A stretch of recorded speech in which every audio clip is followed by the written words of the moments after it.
vamos entrar. E agora vou passar a tentar ler um poema que a Anabela fez, e já agora um pequeno pormenor. Está baseado num sermão. E está baseado num sermão que foi aqui pregado há dias.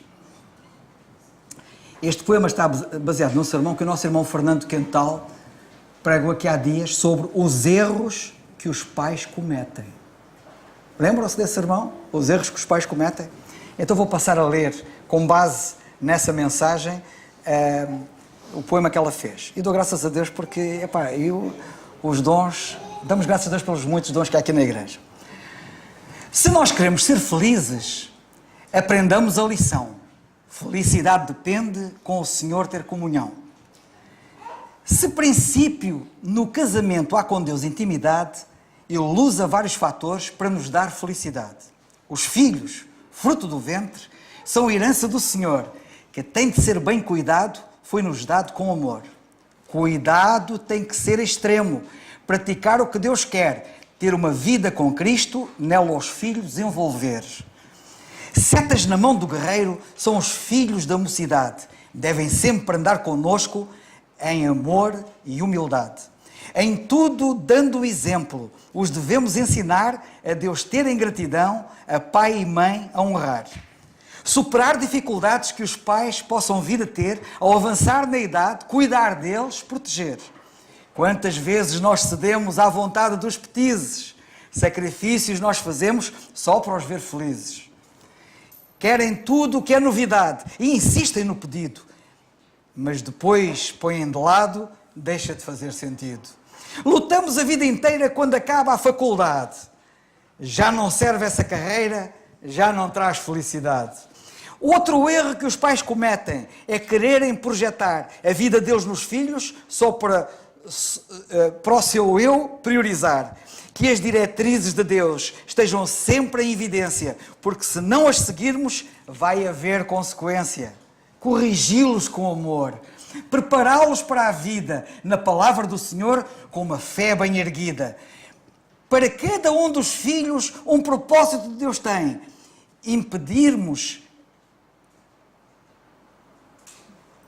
Eu vou ler outra vez. Para cada um dos filhos, um propósito Deus tem. Impedimos grandes bênçãos, não agir como convém.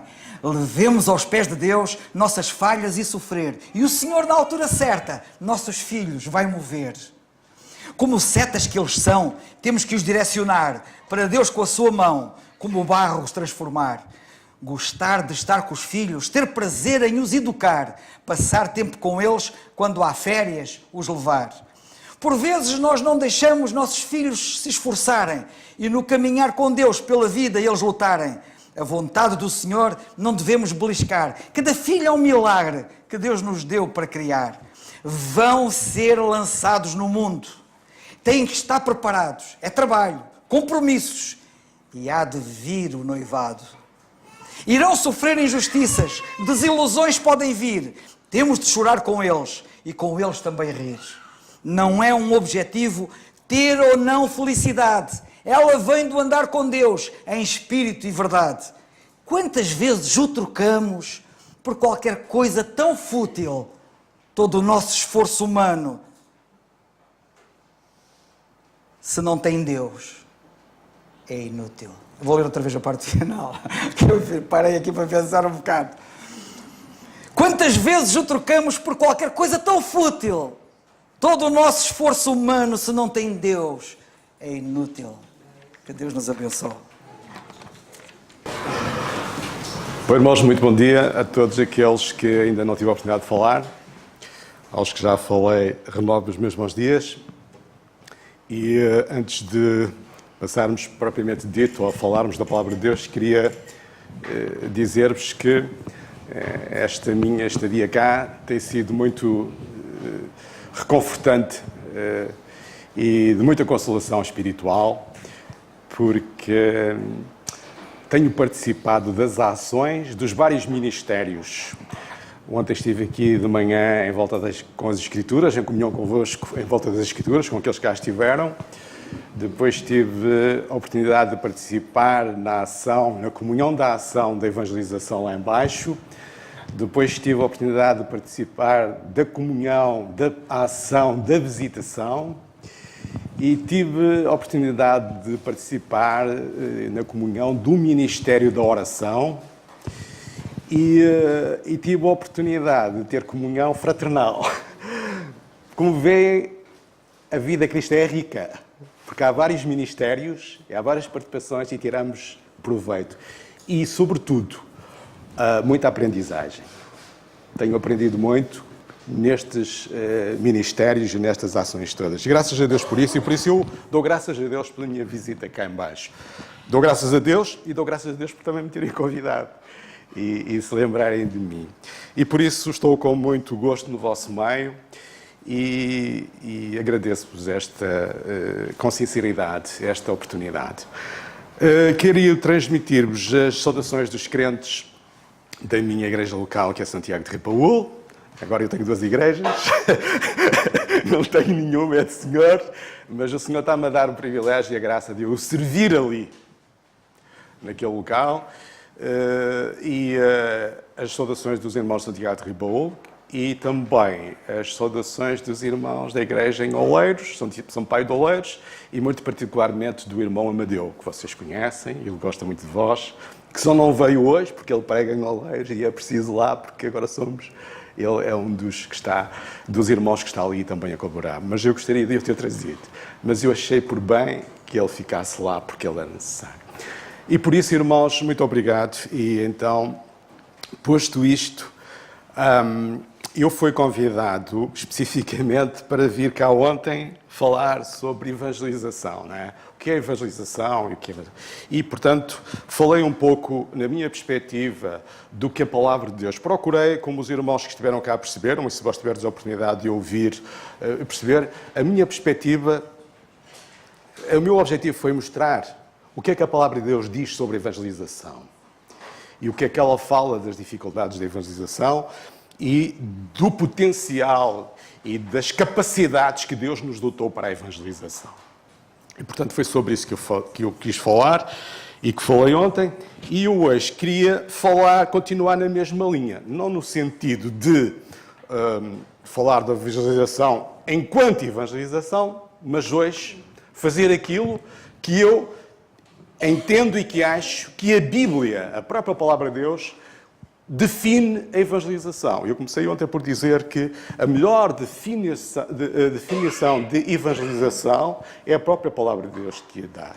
E ela diz, quando o apóstolo Paulo faz esta frase, esta afirmação: persuadimos homens à fé. E isto é evangelizar. É persuadir os homens à fé. Porque eles têm que ser convencidos. E persuadir os homens à fé só há uma forma de o fazer. É apresentar e anunciar e divulgar a palavra de Deus. Cristo, o Evangelho de Deus, que é Cristo, Jesus, o Senhor, que deu a sua vida por nós para nos salvar. E isto é o Evangelho. E, portanto, quando nos anunciamos esta palavra, nós estamos de facto, tentar persuadir os homens à fé. Aqueles que conhecem as Escrituras lembram-se de um episódio no livro dos Atos em que o apóstolo Paulo está perante o rei Agripa. Ele vai ser acusado, ele está a ser acusado, e ele está lá a contar ao rei Agripa todo o seu percurso, porque é que ele estava naquela situação, porque o próprio rei Agripa não compreendia porque é que ele estava ali. E ele estava ali a explicar. E depois dele estar a explicar, explicou-lhe as partes históricas e pessoais, mas se ver de lá, Paulo depois foca toda a sua argumentação na pessoa de Cristo e no Evangelho de Cristo.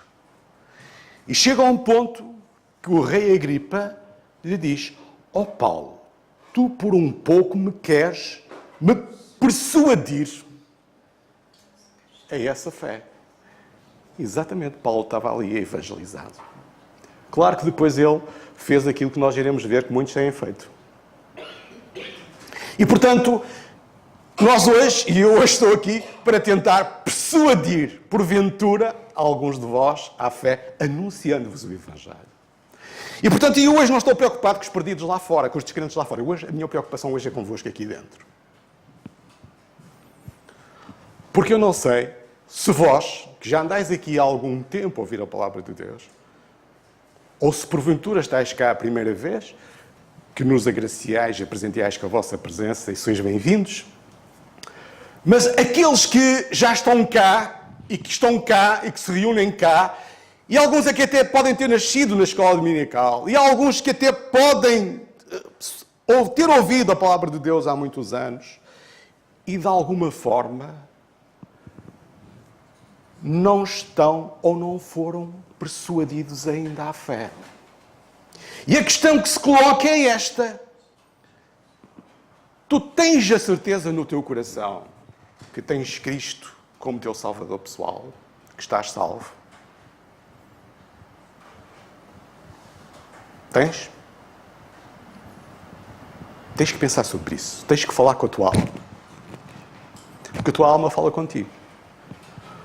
E eu queria hoje mostrar-vos homens que estiveram nessa situação e as decisões que eles tomaram. E, portanto, queria ler convosco no Evangelho de 2 João, no capítulo 10, um pequeno texto.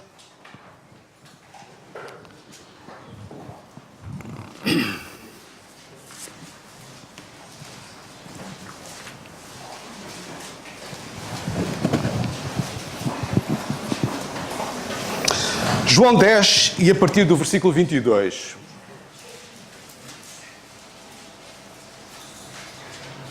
E lemos assim. E em Jerusalém havia a festa da dedicação e era inverno. E Jesus andava passeando no templo, no alpendre de Salomão. Rodearam-no, pois, os judeus e disseram-lhe: até quando terás a nossa alma suspensa? Se tu és o Cristo, dize-no-lo abertamente. Respondeu-lhes Jesus: já vos tenho dito e não o credes. As obras que eu faço em nome do meu Pai, essas testificam de mim. Mas vós não credes, porque não sois das minhas ovelhas, como já vos tenho dito. As minhas ovelhas ouvem a minha voz, e eu conheço-as, e elas me seguem. E dou-lhes a vida eterna, e nunca hão de perecer, e ninguém as arrebatará da minha mão. Meu Pai que me as deu é maior do que todos, e ninguém pode arrebatá-las da mão do meu Pai. Eu e o Pai somos um. Os judeus pegaram então outra vez em pedras para o apedrejar. Até aqui a leitura da palavra do Senhor e que Ele nos possa abençoar de alguma forma. Este pequeno texto que temos aqui mostra-nos um quadro social em que há uma festa em Jerusalém, até nos descreve que é no inverno, e mostra-nos que o Senhor Jesus Cristo estava a passear pelo templo de Salomão. E os judeus, estes judeus, que já muitas vezes tinham falado com o Jesus e o Senhor Jesus com eles, mais uma vez se aproximaram deles. E colocaram-lhe a seguinte questão. Versículo 24. Até quando terás a nossa alma suspensa?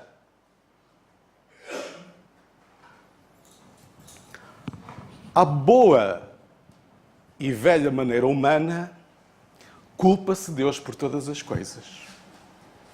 E então aqui Jesus é que era o culpado por eles terem a sua alma em suspenso em relação a Ele. Até quando tens tu a nossa alma em suspenso? E depois o Senhor Jesus Cristo começa a falar e diz: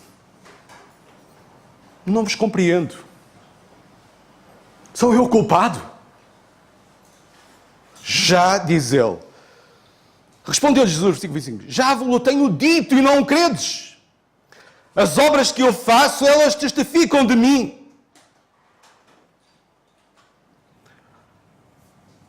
A culpa destes homens continuarem, porque se lerdes os capítulos atrás, isto tem uma continuidade. Eles várias vezes falaram. Já não era a primeira vez que eles apedrejavam o Senhor Jesus Cristo. Sempre que eles tinham uma conversa com Ele, apedrejavam-no. E pegavam em pedras para apedrejar. E mantinham sempre a sua alma em suspenso. Eles nunca se decidiram por Cristo, nem se estavam a decidir por Cristo.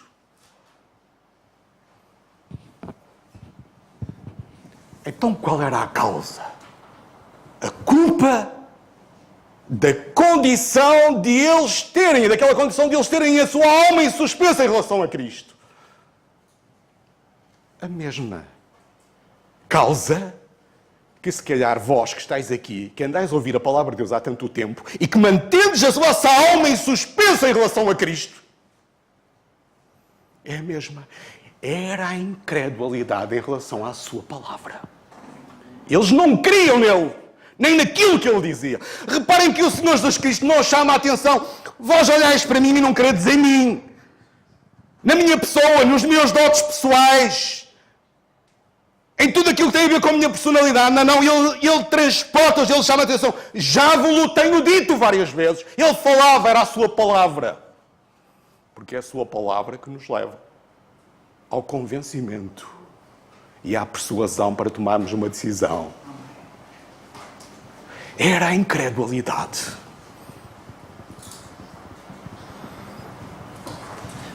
Eles diziam que era Cristo. Ele não era claro. Fala-nos abertamente de Jesus. Diz-nos claramente quem tu és o Cristo. Ontem falávamos um pouco acerca disto. Ao tal manto que a palavra não se torna clara para os descrentes, não é? O diabo cega os entendimentos dos incrédulos para que não os resplandeça.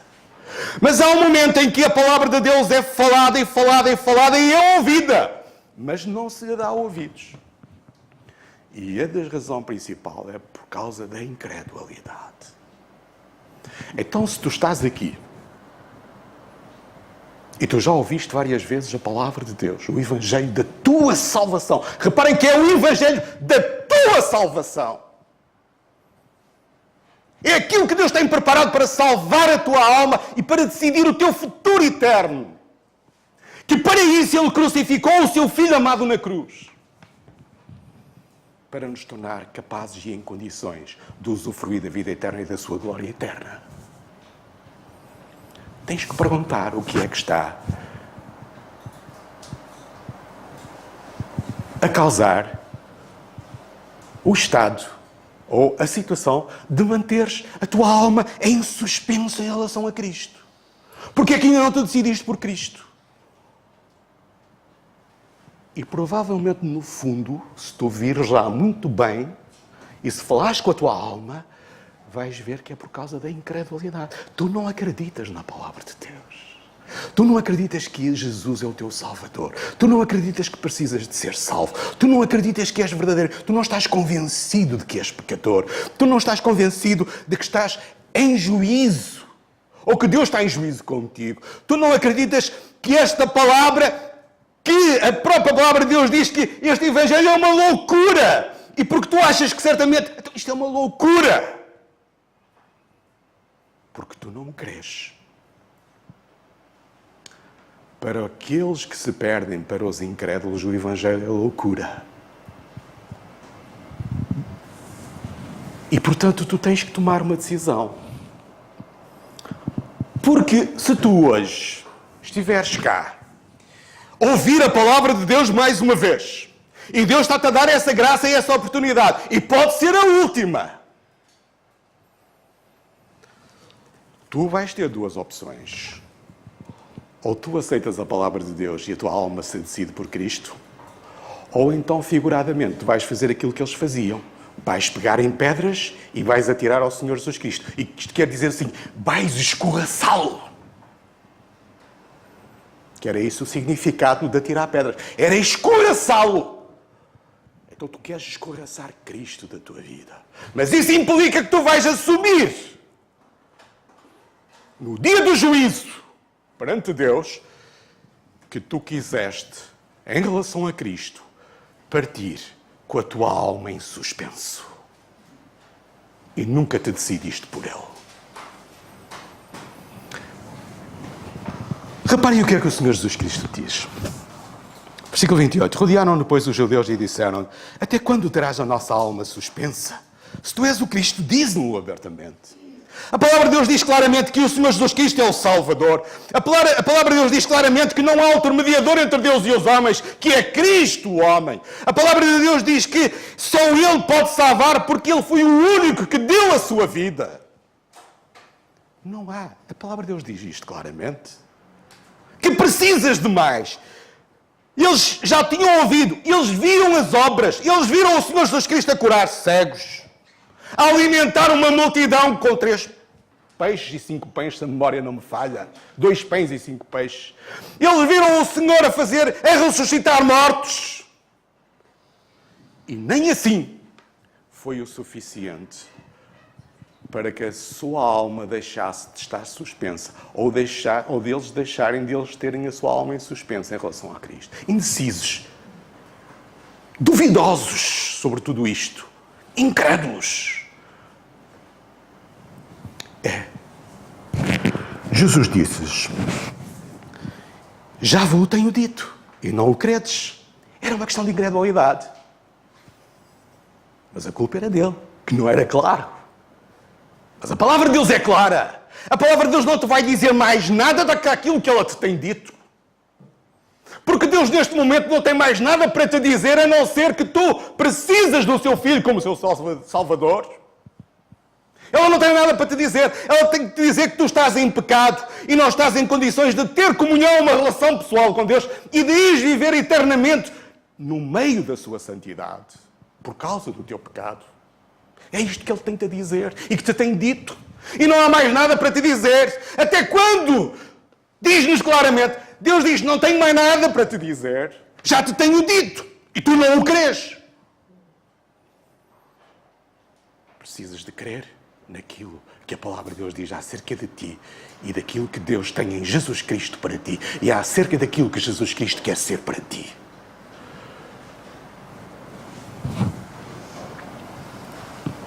Versículo 26. Mas vós não credes, porque não sois das minhas ovelhas, como vos já tenho dito. As minhas ovelhas ouvem a minha voz, e eu conheço-as, e elas me seguem. O Senhor diz aqui claramente e textualmente isto: todos aqueles que mantêm a sua alma em suspenso em relação a Ele não são das suas ovelhas. Tu não pertences a Deus. E se tu morreres hoje, tu não vais para Deus. Tu vais para o inferno. Para uma separação eterna de Deus. Porque é necessário que, para que nos tornemos ovelhas do seu rebanho, ovelhas dele, porque ele é o bom pastor. Diz assim o versículo 11 do capítulo 10. Eu sou o bom pastor dá a sua vida pelas ovelhas, que foi aquilo que ele fez por ti. Ele deu a sua vida por ti. Então ele quer ser o teu bom pastor, aquele que te conduz a pastos verdejantes, a lugares seguros, a lugares refrigerantes, à bênção eterna. À bênção enquanto estás cá neste mundo, de partilhares a tua vida com Deus, de teres Deus contigo neste mundo já. Coisa que tu não tens. Porque Deus, enquanto tu estás nesse estado espiritual, não pode ter comunhão contigo. É isso que Ele te tem tentado dizer. Deixa-me entrar para que eu te transforme.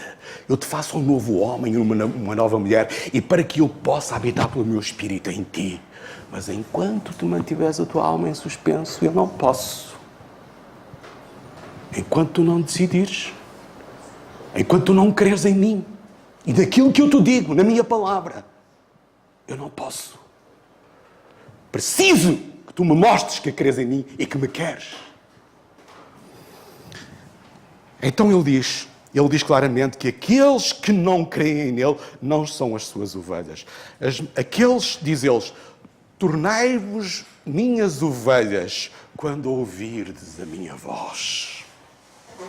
É a palavra, é o Evangelho que nos torna filhos de Deus, que nos torna homens e mulheres salvos pela graça de Deus, salvos da condenação que paira sobre este mundo, porque há uma condenação sobre o mundo, e salvos e herdeiros da vida eterna, e herdeiros da glória de Cristo. É a palavra. Então, tornamos-nos ovelhas quando ouvimos a sua voz. E depois, há um pormenor. É que o Senhor diz assim, e eu conheço-as. Eu conheço-as. Sabes uma coisa? A partir do momento em que o Senhor Jesus Cristo ouvir que tu queres recebê-lo como teu Salvador, Ele passa a conhecer-te. Passas a ser ovelhas do seu rebanho. Ele é o bom pastor. E Ele passa a conhecer-te. Sabes porquê? Porque diz a Escritura que a partir do momento em que nós nos aceitamos Cristo como nosso Salvador, Ele coloca o seu Espírito em nós. Então nós somos dele. Então Ele conhece-nos. E sabem uma coisa?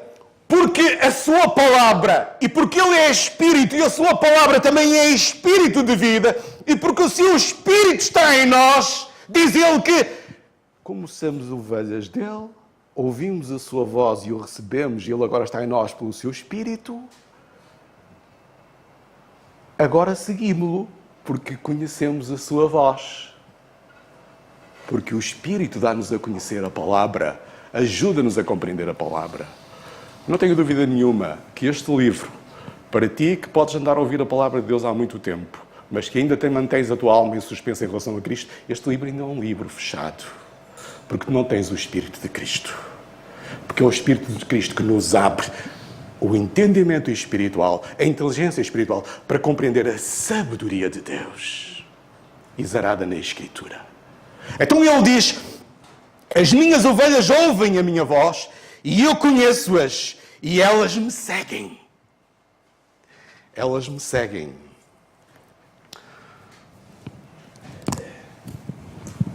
Nós, porque somos cidadãos responsáveis, cumpridores, cívicos, ainda continuamos a acreditar naqueles indivíduos que andam 15 dias para aí a falar balelas, que a gente sabe que aquilo não é para nada, não é? Os políticos, não é? Eles não vão fazer nada daquilo que prometem. Mas nós, muitas das vezes, no dia das eleições, dizemos assim,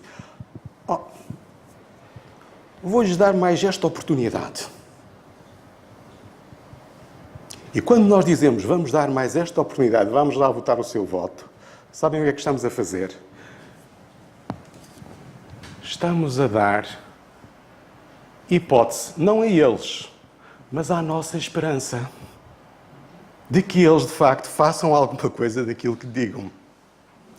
Então, quando o Senhor Jesus Cristo diz assim, eu conheço as minhas ovelhas, elas ouvem a minha voz e seguem-me. Nós seguimos aqueles que nos dão esperança. E não há ninguém neste mundo que dê a esperança certa, a verdadeira esperança, porque é Cristo. Perguntas-me, porquê é que estás aí? Porquê é que estás aqui? Porque eu sigo Cristo. E porquê é que segues Cristo? Porque Ele é a minha esperança. Elas me seguem. Nós só seguimos aqueles que nos dão esperança. Vê do mundo, vê dos líderes do mundo, vê daqueles que movimentaram milhões e milhões de pessoas atrás deles, que motivaram e os seguiram. E eles tinham nele o quê? A sua esperança. É por isso que a Escritura diz que aqueles que estão no mundo sem Cristo, que estão perdidos, que estão em pecado, que estão fora da esfera de Deus, diz que estão no mundo sem Deus, sem Cristo e sem esperança. Então eu sigo, porque Ele é a minha esperança. E eu espero hoje que Ele venha e me leve. Ele é a minha esperança. Esperança de deixar este mundo para um mundo melhor, para uma coisa melhor, muito melhor, que tu não sabes nem vês, mas que eu, que tenho o Espírito de Deus, consigo perceber pela palavra de Deus e acredito e confio. E entendo. Então ele diz isto, exatamente. Cristo, elas me seguem. E depois diz outra coisa, que é uma coisa tremenda. E dou-lhes a vida eterna. Não é? Ontem fomos visitar a nossa irmã Isabel. E estava a olhar para ela, e quando se olha para ela e para aquela mulher e para a forma como ela fala, vê-se que está ali uma força da natureza. Mas que está ali fisicamente prostrada, embora o seu espírito continue forte, não é? Mas há sempre a fragilidade humana. E mesmo ela sendo uma força da natureza e tendo um espírito forte, e a forma como ela está a enfrentar a dignidade, a força que ela está a enfrentar a sua doença, e vocês conhecem melhor do que eu só estive lá uns minutos e apercebi-me disso. Ela mandou uma mensagem para alguns irmãos e disse: eu estou com receio. Porque, por muito fortes que nós sejamos, chegamos a um ponto que nos confrontamos com a nossa fragilidade, com a nossa limitação, com a nossa finitude. Mas é bom ouvir dizer do nosso pastor que o seguimos: dou-lhes a vida eterna. Dou-lhes a vida eterna.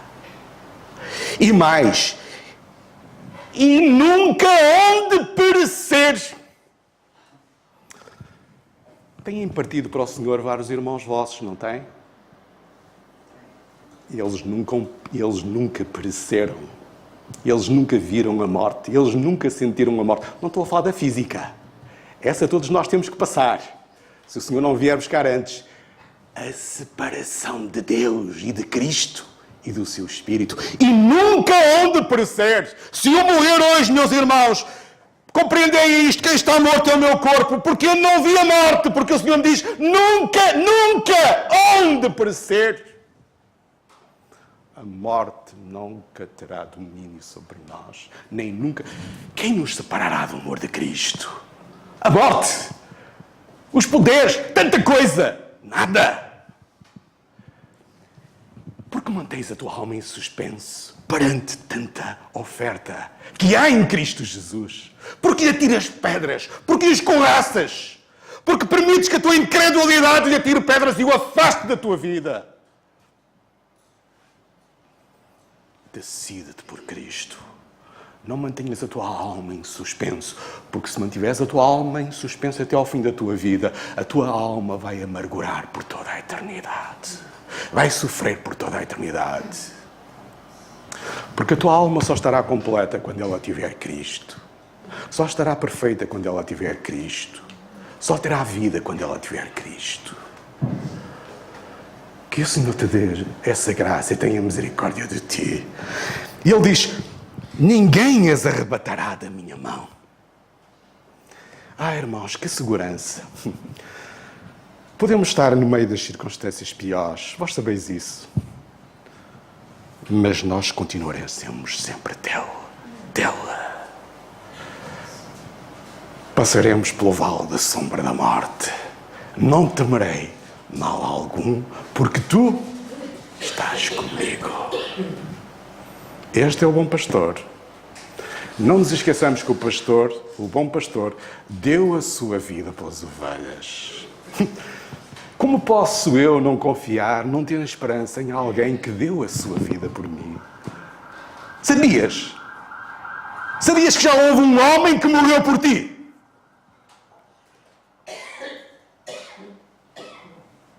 É o que a palavra de Deus te tem dito. Meu Pai que me as deu é maior do que todos e ninguém pode arrebatá-las da mão do meu Pai. Dupla segurança. Estamos em Cristo, mas também estamos em Deus Pai. E por isso é que nós dirigimos a Ele: Pai nosso. Ó Pai, Deus meu Pai. Porque Ele supremamente cuida de nós. Além de estarmos em Cristo e de termos Cristo, estamos nas mãos daquele que criou todas as coisas, que sustenta todas as coisas e que domina todas as coisas. E que te sustenta. E que te dá a vida. Ainda que tu continues a tirar pedras ao seu filho.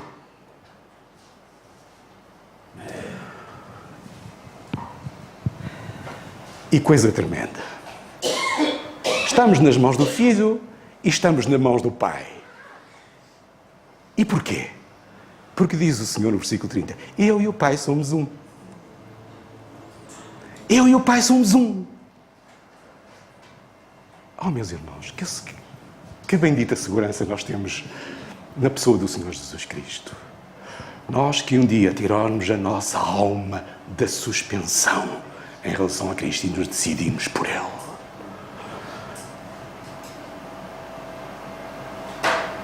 Não atires mais pedras ao Senhor Jesus Cristo. Hoje, como já ouviste aqui, é o dia da salvação. Hoje é o dia, e eu oro a Deus e rogo que pela sua palavra que estás a ouvir, tu sejas persuadido à fé. Que Ele nos dê essa graça.